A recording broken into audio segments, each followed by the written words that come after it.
भाताच्या हमी भावाची शेतकऱ्यांना आता चिंता लागली आहे। भिजलेल्या भाताला दर किती मिळणार असा प्रश्न त्यांना भेडसावतोय। हमी भाव खरेदी केंद्राची बळीराजाला प्रतीक्षा आहे। व्यापाऱ्यांकडून भाताला कवडी मोल दर दिला जातोय। आधीच परतीच्या पावसाने आणि त्यानंतर अवकाळीने कोकणातील शेतकऱ्यांचं कंबरडं मोडलंय। शेतामध्ये कापून ठेवलेले भात पीक भिजल्यामुळे मोठं नुकसान झालंय। आता हा भिजलेला भात कोण खरेदी करणार आणि केलाच तर दर मिळेल का याची चिंता शेतकऱ्यांना सतावते। कापणी सुरू झाली तरी राज्य शासनाकडून भात खरेदी विक्री केंद्रांना अद्याप मंजुरी मिळालेली नाही। भात खरेदीला सुरू करण्याचे आदेश नाहीयेत, त्यामुळे निसर्गाच्या प्रकोपाबरोबरच प्रशासकीय दिरंगाईचा सामना हतबल शेतकऱ्यांना करावा लागतोय।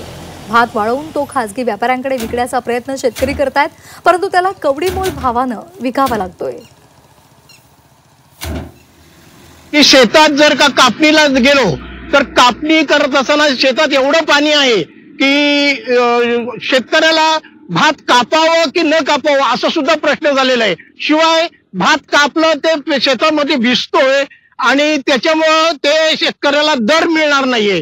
तरी शासनाला एक विनंती आहे की आपण लवकरात लवकर विक्री केंद्र म्हणजे खरेदी केंद्र चालू करावं।